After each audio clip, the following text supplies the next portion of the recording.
Assalamualaikum warahmatullahi wabarakatuh. Kita ke pembelajaran 6 ya. Kita pembelajaran 6 ke halaman 185. Nah, kalian buka halaman 6 yang ini. Kalian buka halaman 6. Nah, tapi sebelum itu marilah kita berdoa terlebih dahulu. Bismillahirrahmanirrahim. Rabbi zidni ilma warzuqni fahma, amin. Nah,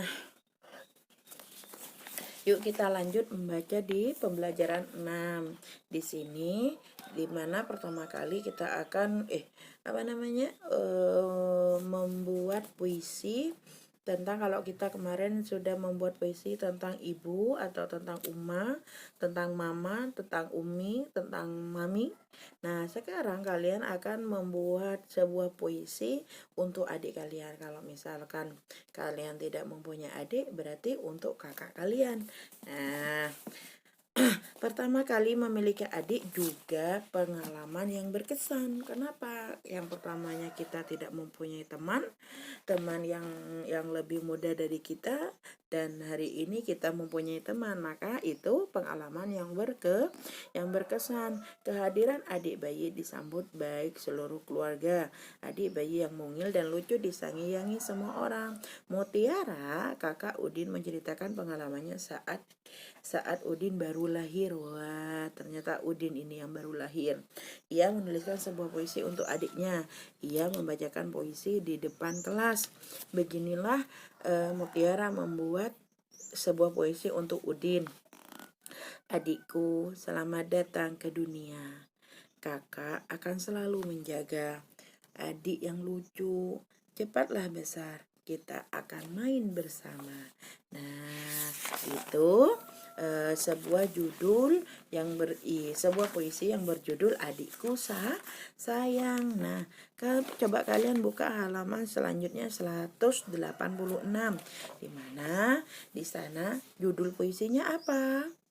Nah, judul puisi itu yang terletak di atas sebuah bacaan. Ini namanya judul puisi Adikku Sayang. Terus yang kedua, mengapa ia menulis itu? Karena apa? Karena dia gembira mempunyai seorang adik. Puisi itu bercerita tentang siapa? Tentang ayah, ibu, atau adik? Nah, menurut pendapatmu bagaimana perasaan Mutiara saat membuat puisi? Nah, bagaimana perasaannya saat membuat puisi? Dia mempunyai perasaan waktu membuat puisi, perasaannya dia senang atau sedih? Nah, bisa kalian gambarkan ya bagaimana saat membaca puisi dia itu perasaan Kak Mutiara itu senang atau sedih. Nah, setelah itu kalian tidak usah membuat puisi. Kita lanjutkan ke bacaan di halaman 187. Sejak kelahiran Udin, suasana rumah Mutiara menjadi lebih meriah karena sudah mempunyai adik. Kesibukan bertambah karena kebutuhan Udin yang masih bayi. Semua anggota keluarga bekerja sama di rumah. Saat ibu sibuk menidurkan Adin, Mutiara tidak ribut. Jadi Mutiara itu tidak mengganggu adiknya yang lagi mau tidur. Dia mengerti kalau adiknya tidak bisa rame. Nah, misalkan seperti itu. Mutiara membereskan mainannya sendiri. Ayah membantu membuatkan makanan untuk keluarga. Nah, di mana kerjasama itu dibutuhkan. Biasanya seperti contohnya Ziva yang mempunyai adik, dia membantu menjaga adiknya di saat ibunya Ziva itu lagi masak, lagi membersihkan rumah. Jadi yang membantu menjaga adiknya yaitu Ziva. Pintar. Nah, dimana di dalam rumah itu terjadi kerjasama, yaitu ada yang lagi memasak untuk keluarga, ada yang lagi membersihkan mainan, ada yang lagi menidurkan anaknya. Nah, kerja sama di rumah bermanfaat bagi seluruh anggota keluarga. Kerjasama membuat pekerjaan lebih ringan. Dengan bekerja sama, seluruh anggota keluarga berkumpul di rumah. Bekerja sama menambah kasih sayang antar keluarga. Nah, apakah kamu pernah bekerja sama? Nah, kalau misalkan kalian pernah bekerja sama, kalian isi di lingkaran ini, di mana lingkaran ini di dalam suatu rumah itu terjadi kerjasama, yaitu membersihkan rumah. Terus apa lagi selain membersihkan rumah? Misalkan apa?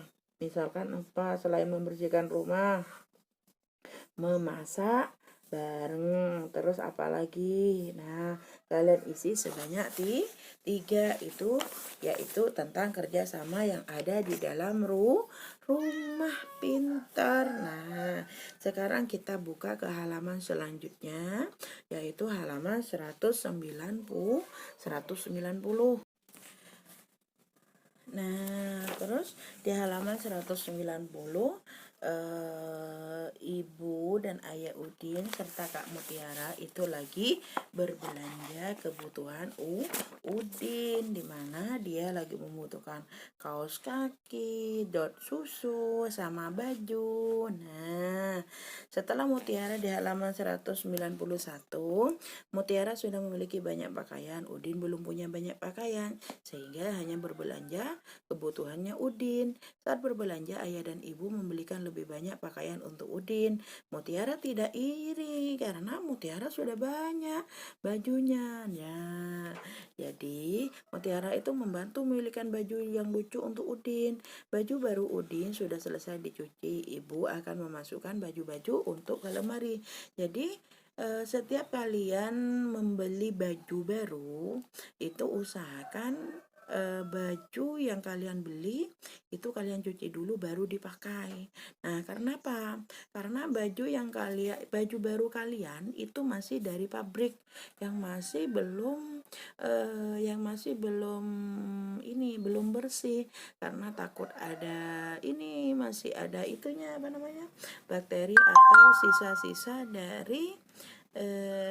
dari pembuatan tekstil atau dari pembuatan baju itu sendiri. Nah, ibu akan masukkan ke dalam lemari. Udin belum memiliki lemari sendiri. Baju Udin disimpan di lemari Tiara, di mana ibu menghitung ada 10 baju Udin dan baju Kak Tiara itu ada 30. Berarti lebih banyak mana baju Udin sama Kak Tiara? Lebih banyak baju Tiara, di mana jumlahnya baju Tiara itu 30, sedangkan punya Udin yaitu 10. Nah, berapa semua banyak baju yang ada di lemari? Yaitu 10 ditambah 30, 10 0 ditambah 30 0.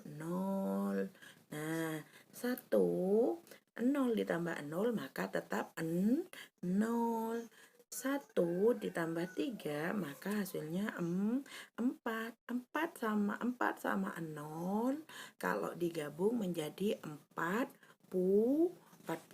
Pinter. Nah, berarti jumlahnya 40.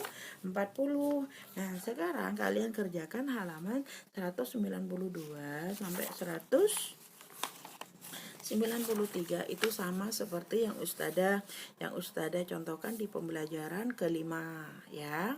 Nah, itu kalian tidak usah menggambar, hanya menjumlahkan saja. Ya, oke. Nah, itu saja untuk pembelajaran yang ke-6. Kita tutup untuk tema 5. Untuk tema 5 kita sudah selesai. Selanjutnya kita akan melanjutkan pembelajaran tema 6. Nah, untuk ini kalau misalkan ini bukan tugas ya nak ya. Kalau kalian misalkan mau menggunting ini, monggo kalian gunting, nanti taruh di sini. Nah, taruh di sini ya, di halaman selanjutnya. Nah, terus ya di halaman ini. monggo. Tapi ini bukan tugas. Tapi kalau misalkan kalian mau kreativitas menggunting, kalian bisa membuat itu ya, menggunting itu lalu ditempel. Terima kasih Ustazah ucapkan, tetap semangat.